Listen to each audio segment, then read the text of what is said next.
Halo semuanya. Kamu dari kelas 8D ingin memperkenalkan diri? Nama saya Nefina Tarian Hawara, nomor absen 18. Nama saya Nendran Hartanto, nomor absen 14. Nama saya Universitas absen 12. Nama saya Ode Clarissa Lauren, absen 1. Nama saya Faisul Bija, absen 11. Hari ini kami akan menjelaskan tentang zat adiktif bersama pembagiannya dan cara menjaga diri dari zat adiktif. Selamat menonton. Yang pertama adalah pengertian dari zat adiktif. Zat adiktif merupakan zat yang terdapat di dalam bahan aktif dan obat-obatan, jelas dapat menyebabkan ketergantungan. Zat adiktif terbagi menjadi 3, yaitu narkotika, psikotropika, dan juga psikoaktif. Narkotika adalah zat atau obat yang berasal dari tumbuhan atau bukan tumbuhan, baik sintetis maupun semi-sintetis, yang dapat menyebabkan penurunan atau perubahan kesadaran, hilangnya rasa nyeri, dan menimbulkan ketergantungan. Golongan 1 berpotensi sangat kuat dalam menimbulkan ketergantungan dan dilarang digunakan untuk pengobatan, contohnya opium, heroin, dan ganja. Golongan 2 berpotensi kuat dalam menimbulkan ketergantungan dan digunakan secara terbatas untuk pengobatan, contohnya pedidin, cantu, dan beta-metadol. 3 berpotensi ringan dan banyak digunakan untuk pengobatan, contohnya dihidrokodeina dan asetil dihidrokodeina. Selanjutnya yang kedua adalah psikotropika. Psikotropika adalah zat atau obat yang bukan narkoba, baik alami maupun sintesis, dan bekerja pada sistem saraf pusat. Psikotropika dapat menimbulkan reaksi berupa halusinasi, ilusi, gangguan cara berpikir, perubahan perasaan yang tiba-tiba, dan dapat menimbulkan rasa kecanduan atau ketagihan pada pemakainya. Psikotropika terbagi menjadi 4 golongan, yaitu golongan pertama, golongan kedua, golongan ketiga, dan golongan keempat. Yang pertama, golongan 1. Golongan 1 memiliki potensi yang sangat kuat dalam menyebabkan ketergantungan. Contohnya ekstasi dan DOM. Golongan kedua memiliki potensi yang kuat dalam menyebabkan ketergantungan. Contohnya amfetamin, metamfetamin, dan fenetilina. Selanjutnya, golongan ketiga memiliki potensi yang sedang dalam menyebabkan ketergantungan. Dapat digunakan untuk pengobatan tetapi harus menggunakan resep dokter. Contohnya amobabital, buprenorfina, dan katina. Yang terakhir adalah golongan keempat, memiliki potensi yang ringan dalam menyebabkan ketergantungan. Dalam golongan ini banyak terjadinya penyalahgunaan dan dapat kita sering temui. Misalnya bromazepam, pil koplo, obat penenang, dan obat tidur. Zat-zat yang termasuk dalam golongan psikotropika diantaranya amfetamin, ekstasi, dan sabu-sabu. Yang pertama adalah amfetamin. Amfetamin memiliki perangsang yang kuat pada jaringan saraf sehingga dapat menghilangkan kelelahan dan rasa kantuk. Dampak yang dapat ditimbulkan seperti mudah marah, mudah tersinggung, gelisah, penurunan berat badan, dan mudah bingung. Jika dipakai secara terus-menerus secara masa panjang, akan mengakibatkan kerusakan saraf otak, paranoid sampai gila, dan berakhir dengan kematian. Yang kedua adalah ekstasi. Jenis ekstasi yang paling banyak beredar adalah apel, butterfly, aladin, dan elektrik. Nama populer dari ekstasi adalah EXTC, Dopes New Yorkers, E-Inex, Essence, dan kancing. Pengaruh langsung bagi pengguna ekstasi adalah menimbulkan perasaan fly atau terbang alias bahagia, mata sayu, cemas, mudah tersinggung, dan menjadi energik. Dan jika jangka panjang akan menimbulkan dehidrasi, halusinasi, putus asa, kurang gizi, dan agresif. Selanjutnya yang ketiga adalah sabu-sabu. Nama kimia dari sabu-sabu adalah metamfetamin. Sabu-sabu terbentuk seperti kristal, seperti gula pasir, atau seperti vetsin. Sabu-sabu disebut juga sebagai ice karena berbentuk kristal, tidak berwarna, tidak berbau. Ini memiliki pengaruh yang kuat terhadap saraf. Pengguna atau pemakaiannya akan kecanduan dan akan berakibat ke jantung dan bahkan kematian. Zat psikoaktif terbagi menjadi kelompok-kelompok besar yang terdiri dari kanabis, opiat, amfetamin stimulan, dan juga terdapat inhalan, halusinogen, dan juga obat-obatan terlarang. Zat psikoaktif jika digunakan tentu akan memiliki efek yang cukup buruk jika digunakan dalam jangka panjang. efek-efek tersebut terdapat gangguan tidur atau insomnia, paranoid, halusinasi, dan juga gangguan mood, gangguan perilaku, tindakan kekerasan, kerusakan gigi, dan gatal-gatal. Hal tersebut terjadi karena penggunaan zat psikoaktif Berbahaya yang ada di dalam rokok, yaitu pertama nikotin. Nikotin merupakan zat utama yang terdapat di dalam daun tembakau. Zat ini sangat beracun. Jika kita menelan 2-3 tetes nikotin tersebut, kita akan mengakibatkan kematian. Semakin mudah seseorang memulai rokok, semakin sulit untuk dia berhenti. Kedua adalah tar tembakau. Tar adalah penyebab utama kanker paru-paru bagi seorang perokok sehingga bersifat karsinogenik dan juga mengakibatkan penyakit lain yaitu pernafasan dan tenggorokan. Yang ketiga adalah karbon monoksida. Karbon monoksida adalah gas yang beracun dan berbahaya. Gas ini dihasilkan dari pembakaran yang tidak sempurna, seperti mesin kendaraan bermotor yang dikeluarkan melalui knalpot. Perokok juga dapat menghasilkan gas karbon monoksida. Merokok dapat menyebabkan kadar karbon monoksida dalam paru-paru lebih tinggi dibandingkan udara yang kita hirup, dan sangat dianjurkan untuk tidak merokok di ruangan yang terbatas oksigennya, seperti ruangan dengan AC dan kendaraan umum. Gas karbon monoksida merupakan gas yang tidak berbau dan tidak berwarna. Di dalam darah, gas karbon monoksida lebih reaktif dibandingkan gas oksigen. Kurang lebih 200 kali lebih kuat daya pengikatnya dibandingkan oksigen, sehingga hemoglobin dalam darah lebih mudah mengikat karbon monoksida dibandingkan oksigen. Reaksi hemoglobin dengan oksigen dan karbon monoksida yaitu jika hemoglobin bereaksi dengan oksigen akan menghasilkan oksihemoglobin, sedangkan jika hemoglobin bereaksi dengan karbon monoksida akan menghasilkan karboksihemoglobin.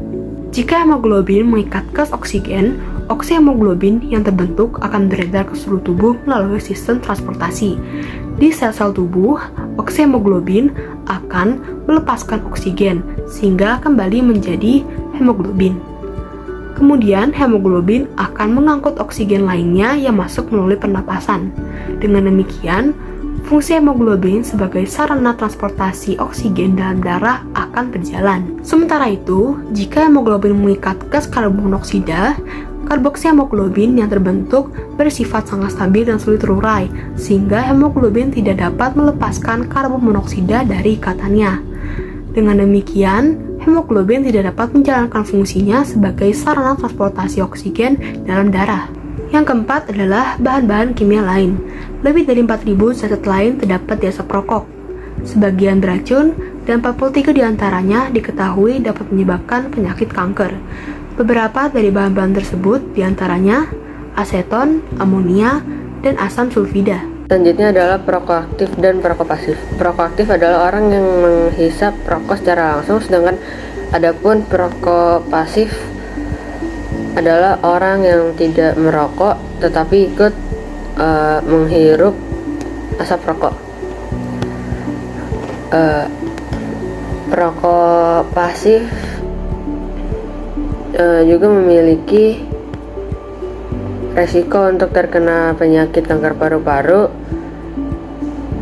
serangan asma, dan penyakit pernafasan yang lain. Seseorang yang bukan perokok yang tinggal bersama perokok aktif cenderung memiliki resiko yang lebih tinggi terkena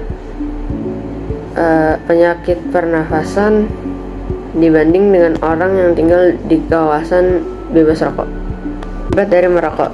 Yang pertama, pengaruh langsung setelah merokok, yaitu peningkatan denyut jantung, berkeringat, mual atau ingin muntah. Yang kedua, pengaruh pada sistem pernafasan, sulit bernafas, yaitu sulit bernafas, kanker paru-paru yang disebabkan oleh kandungan tar dalam rokok, dan bronkitis. Selanjutnya yang ketiga, pengaruh pada sistem jantung dan pembuluh darah, yaitu tekanan darah tinggi, penyempitan saluran darah, terkena serangan jantung. Selanjutnya yang keempat, pengaruh pada sistem pencernaan, yaitu lambung dan usus terluka. Selanjutnya yang kelima, pengaruh pada sistem reproduksi dan pengaruhnya pada bayi, yaitu keguguran pada kehamilan, bayi yang dilahirkan memiliki berat yang tidak normal, pertumbuhan bayi menjadi terhambat.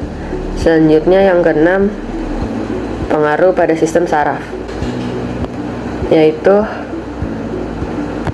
pembuluh darah menyempit dan stroke.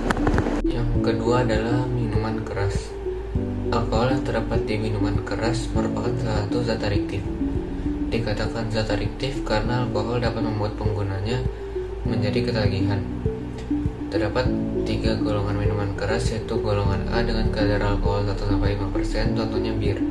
Golongan B dengan kadar alkohol 5-20%, contohnya wine atau anggur. Golongan C dengan kadar alkohol 20-45%, contohnya vodka, arak, dan whisky. Zat organik yang terdapat di alkohol adalah etanol. Alkohol dapat didapat dari fermentasi atau peragian madu, gula, sari buah, atau umbi-umbian oleh mikroorganisme. Jika mengkonsumsi alkohol secara berlebihan dapat mengganggu otak bagian atas hingga menyebabkan kehilangan kesadaran. Tapi jika mengkonsumsi alkohol dalam jangka waktu panjang dapat meningkatkan metabolisme obat-obatan, mengurangi cadangan vitamin A di dalam hati, meningkatkan aktivitas zat-zat beracun, menyebabkan gangguan pada fungsi hati, dan lain-lain. Tidak semua alkohol masuk ke hati, ada juga yang hidup di darah dan akan menuju otak. Jika kadar alkohol di dalam otak sedikit dapat menyebabkan euforia atau bahagia dan nyaman secara berlebihan. Tapi jika mengonsumsi alkohol secara terus-menerus menyebabkan ngantuk dan tertidur, bahkan dapat meninggal.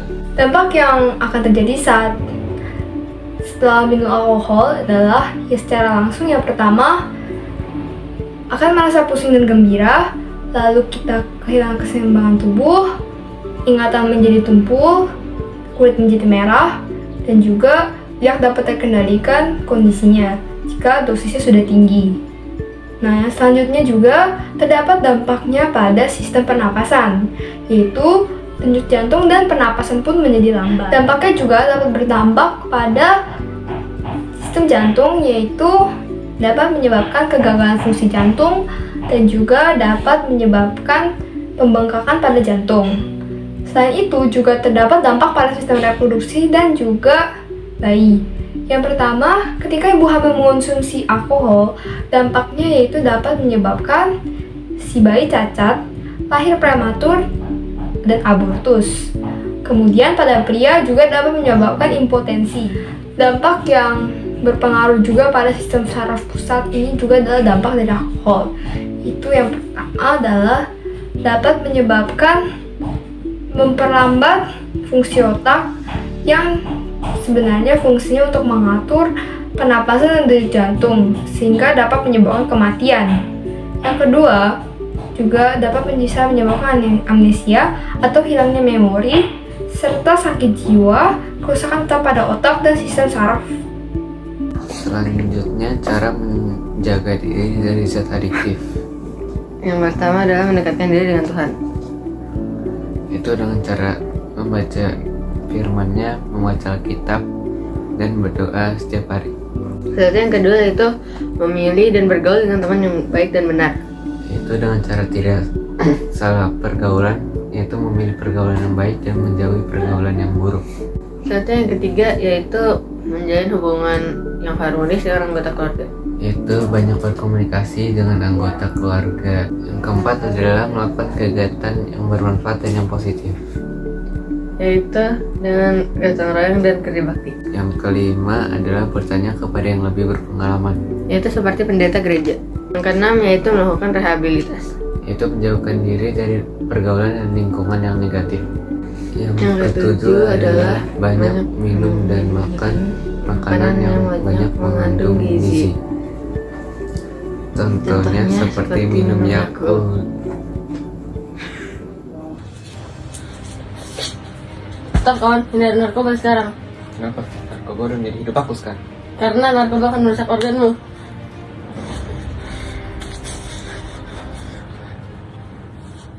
Quotes dari kami, Narkoba bagaikan cinta yang semakin dalam semakin menyakitkan.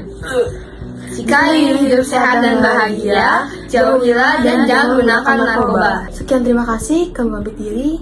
Terima kasih. Dadah! 1, 2, 3. Halo semuanya. Kami dari kelas 8D ingin memperkenalkan diri. Nama saya Nivina Tani Pawara, nomor absen 18. Nah, saya kendali antara marah dan Iya, try! Stop kawan, hindari narkoba sekarang. Kenapa?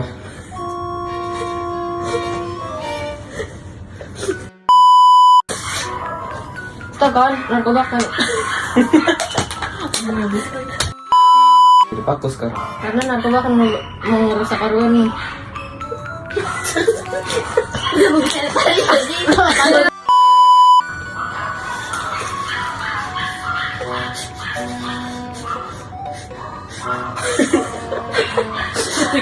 Dah gitu dong. Organ kamu yang mana? Yang kedua adalah ekstasi.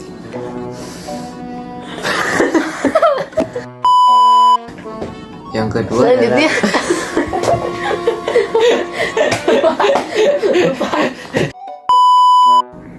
nama populer.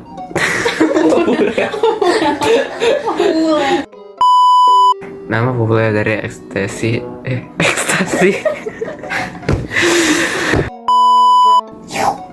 Wih, udah dimulai.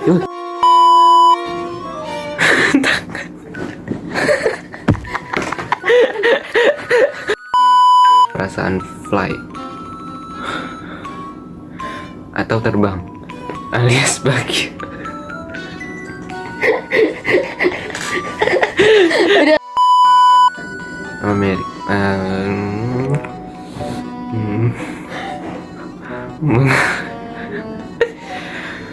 Mengalami perasaan fly atau terbang alias bahagia.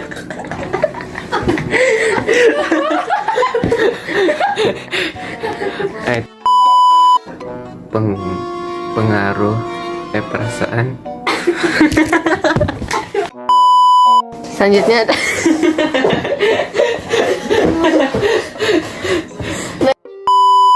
Yang ketujuh ketujuh adalah banyak minum dan makan makanan yang banyak mengandung gizi. Contohnya Contohnya, seperti iya. minum Yakult.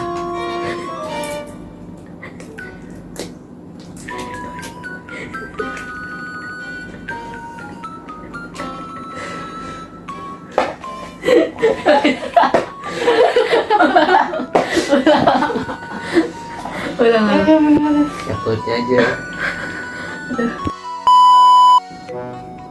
Woi,